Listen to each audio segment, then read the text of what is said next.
Well, I think I must have chosen the windiest day to do this. Every year I've been kind of making a list of things I want to accomplish, and I kind of look back on previous year's goals. To not break with tradition, here I am again. Without further ado, I made a list, there it is, of last year's goals that I wanted to get done, and let's see what they were and how I did. Well, obviously complete the tiny house. Then I think I kind of quickly scaled this back and put it to spend a Christmas in the tiny house, which I did. It was a pretty random Christmas. I made pancakes, but I enjoyed it and I accomplished that one. I spent a Christmas in the tiny house. Something else I wanted to accomplish was grow more veg. I think I grew a wider variety of vegetables, but compared to the previous 2 years, I don't think they were as successful. Maybe because in previous years, one of those being lockdown, I had a lot more spare time, so I could tend to like my vegetables a lot more. And the other year, I think I was just really lucky. Last year, I had a little bit of success, but not as much as I would have liked.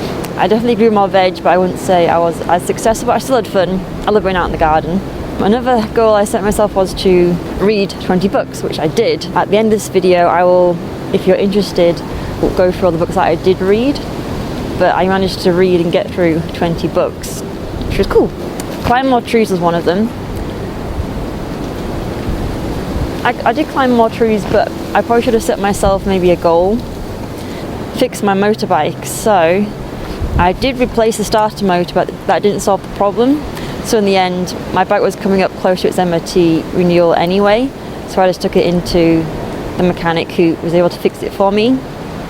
I did try and fix it, but I think the starter motor I got was like a cheap Chinese one, so it didn't fix my problem. But I did learn a bit about starter motors on my bike. But yeah, once I got my bike fixed and through its MOT, I did go on a few more rides, which was great. And I was able to ride back to my parents' house a few times, which is about an hour and a half away. I had some really nice days for that. So another one I said I'd do was wild camp once a month, which I did.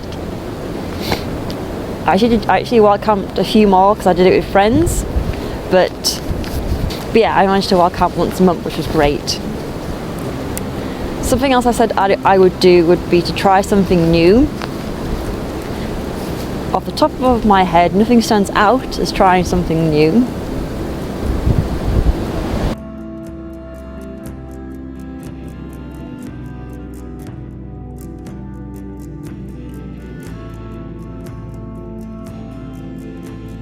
Surely there was something I must have done for the first time, but nothing comes to mind. So I'll move on to the next one. Travel was something that I really wanted to do. Obviously this time last year we were just on the cusp of coming out of like COVID, and I didn't know how easy it would be to travel, so I didn't really put that down as a solid goal for last year. But then about 2 months into January, my friend messaged me and said, I'm going to Iceland. I'm not sure if you can come, but would you like to? And it just so happened that the dates that she was going there, my work was closing for 2 weeks, so I just jumped at the chance and we went. There were a few COVID restrictions, like a mask and doing COVID tests prior to that, but apart from that it was pretty straightforward. So I'm so glad that I was able to go to Iceland last year. I was also meant to go to India with my sister, didn't get our visas in time. We thought we would have been able to apply for an e-visa online, but it turns out during lockdown, the English government decided to impose high restrictions on those travelling from India to enter the country. So I guess in retaliation, India said, okay, all British citizens must apply in person at an embassy about 2 months prior to coming to India. Something we did not factor in, and so that meant we kind of left it too late and were unable to go to India. But we went to Scotland instead, had a lovely time, and I got to spend a week working on my tiny house. So I'll go to India one day. But yeah, so I did travel more, which is great. And something else I said that I wanted to do was to write about my kind of travelling adventures, which I have done, but not the level I would have got would have want to have achieved, but oh well, I guess. And there's always this year, next year, and I should probably set myself better goals. So I got here a list of 2023 goals. Nothing special, but I guess simple things that I'd like to improve upon. So obviously the main one is my tiny house, and this year it definitely needs to be moved. So that is high on my agenda this year. I think for the time being I'm probably going to move it somewhere and rent some land. That's probably the best thing for now until I find land of my own or somewhere else to put it. So yeah, that is like number one on my list, as well as obviously finishing the tiny house and making it livable, fitting the kitchen, fitting the breakfast bar, finishing the bathroom, and so on. But yeah, so that is number one on my 2023 list. Number two is read 25 books. So I'm going to up it this year and try and read more. Although of course audiobooks now help, and that is how I was able to reach my target, was by working on the tiny house and listening to audiobooks whilst I did it. Arkenstone, I don't know. The mere fleeting glimpses of treasure which they had caught as they went along had rekindled all the fire of their dwarvish hearts. And when the heart of Something else I like to do this year, which is quite particular, I guess, to hike the Isle of Skye trail. It's only 80 miles, but I do quite like long distance hiking, and obviously I think you can wild camp there. So I think I'm going to hopefully do that at some point. And as well as that, I'd also like to obviously get out and travel more. I would actually really like to go to Mexico and see the Day of the Dead festival, which would be amazing to see. And apart from that, I haven't really thought much about travel recently, just with the tiny house and COVID. But I do keep going on Skyscanner and looking at the cheapest flight to a country I haven't been to, and pondering about going places. Travel more is another one of them. So here I've got grow 10 veggies well. So last year I was a bit vague. I'm going to have a bit of a think. Down here I've got climb 15 interesting trees. So yeah, I'm going to have to search far and wide for these interesting trees. Oh, now something else I should add to my list is forage. Forage something really well once a month.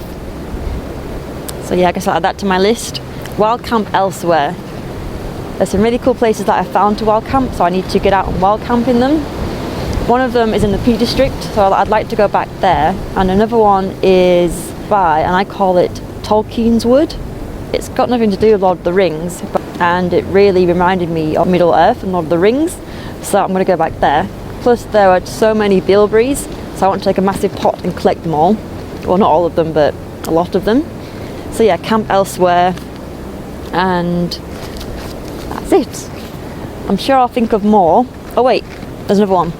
Become a better cook and learn, I'm going to say 12 new recipes, one for every month, I guess. Food in the past, it's always something I've eaten rushed, like around work, or like when I've been travelling or hiking, you kind of just eat cheap food as like fuel.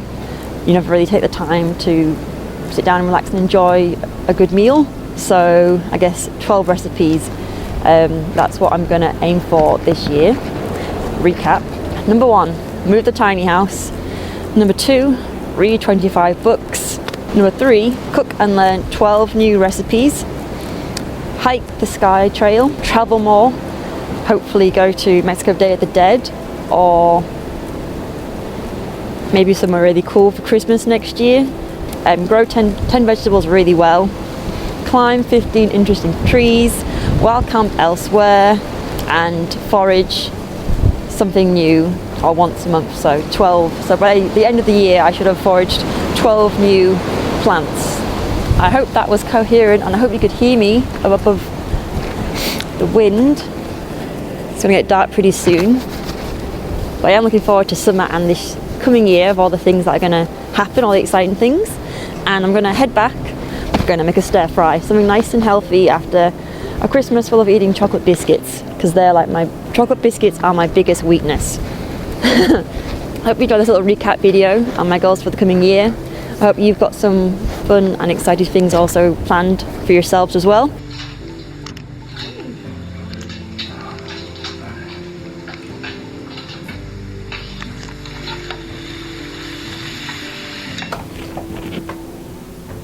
Hello? So nosy. So nosy. I walk back and stir fry meal later, and now in my bedroom. So if you're still here, you're probably wanting to know which books I've read this year. So I kept a list. I have to Google them because even though I remember reading them, sometimes I don't remember what they were about. So the first one I read was Show Your Work. So this was like a really quick audiobook I found on YouTube, and it was apparently by a guy called Aston Cologne. So Show Your Work, I think it's kind of like basically like a self-help book. So the second book I read was called The Chalice and the Blade. That was a fantasy adventure novel by Glenna McReynolds. So if you like fantasy adventure, a bit of romance on the side, check it out. And then after that I read Homesick by Katrina Davis. Now this was recommended to me from my last year's goals, and basically that's about a woman who, so it's like a real story based in the UK. A woman's struggling with the housing crisis at the moment, and she decides to move into her dad's old office, which is a shed. You kind of follow her journey and the ups and downs through that, and how she eventually goes on to then apply for a certificate of lawfulness to live there. So yeah, I really enjoyed her book. And then I also ended up reading another book by her called Ribbons for Fearless, where she ends up with a little camper van and she busks with her cello all the way to Land of the Midnight Sun. And that's a really cool adventure story for anyone who likes travel reading. And then I decided to read all of the Harry Potter series because I never got round to finishing it. I think I never read the last 3 books, so I started listening to them in audio format as I worked on the tiny house. As they passed through the gate, I'd like a few words with you before we part. In private, perhaps in here. Stephen Fry is such a great reader. Other books I read was Woman in the Wilderness. So this was another recommendation. So this is what I'm reading tonight. It's recommended by someone to me who commented on one of my videos and suggested that I might like to read this book. It's about a Dutch lady who kind of moves to New Zealand and ends up living in the wild. She meets her partner who is a New Zealander in India, and they kind of trial like living in some like the kind of dock huts in New Zealand. And I really enjoyed that book as well. I read The Land of Painted Caves by Jean M.O. It's the 6th book in her trilogy. I started reading this back when I was travelling in New Zealand back in 2018, and I eventually got round to finishing her book. The first few books I read, and then the last few I got the audiobook version, just because they are massive books. Another book I read was Nala's World, and basically it's about a Scottish guy who plans to cycle around the world, and on his journey he ends up finding a little stray cat and adopts her, and he calls her Nala, and you can follow his journey. So I really enjoyed that book. Another book I read was The Sunset Route.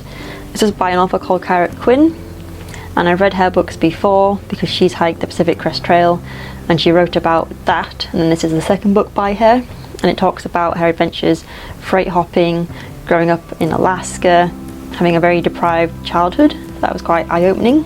I enjoyed that book. This book, I cried a lot. Spoilers, it's quite an old book now. It's called Dewey. Basically it's about a cat who gets adopted at a library after someone dumps him in like the book return drawer, and they find him in winter and they kind of nurse him back to health, and he kind of becomes like a world famous cat. Another book I read was The Outrun. I know at the moment they're making this book into like a BBC film, and basically it's about a woman who's kind of born in the Outer Hebrides, and she goes to London to try and find work and a job, and she gets addicted to alcohol, and that kind of like destroys her life, and then she decides to go back to the Outer Hebrides and kind of find herself again. So that was another interesting read, and it kind of makes me really want to go see the Outer Hebrides now. Across the Nightingale's Floor, this is basically about a boy called Takeo who is like born from like a long bloodline, kind of like expert ninjas basically, and he gets adopted by this lord who wants him to kill someone for him. I'm really bad at describing book synopses, but basically a nightingale's flaw, and actually you do get these in Japan, you can't get across them because they just squeak, and it's like it was a protection device. I might have a video of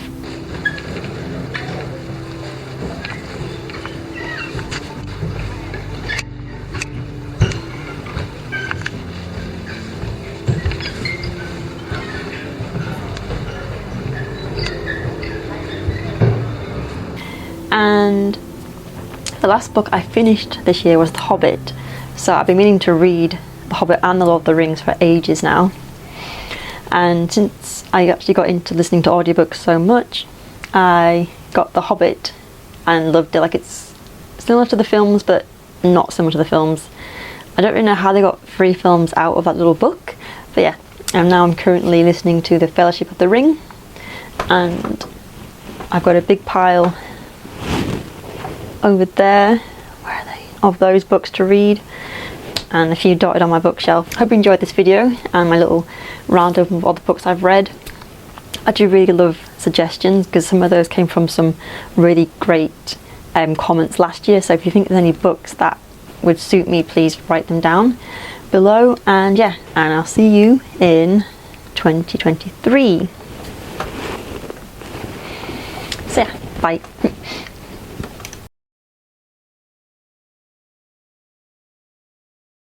So, this is, actually, listen, so it's called Nightingale.